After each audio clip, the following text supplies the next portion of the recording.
Si kila muwasho katika sehemu za siri ni fungus.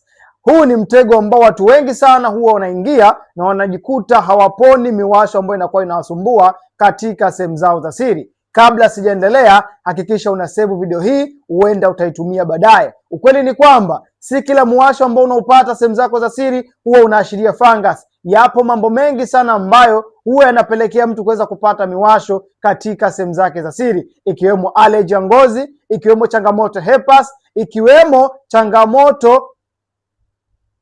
ikiwemo mabadiliko ya homoni kwa upande wa mwanamke. Sasa kama unasumbuliwa na miwasho na umeshatumia dawa mbalimbali lakini bado changamoto ya miwasho inakuwa haiishi, ukweli ni kwamba si kila hali ya miwasho ambayo unaipitia ni fungus. Wakati mwingine inabidi ujue chanzo cha tatizo au chanzo cha hiyo miwasho ni nini. Kama haujui namna gani ambavyo unaweza ukaondokana na changamoto ya miwasho, nitafute leo hii kupitia namba ambayo iko bio ili niweze kusaidia kupata matibabu. Fungus inatibika.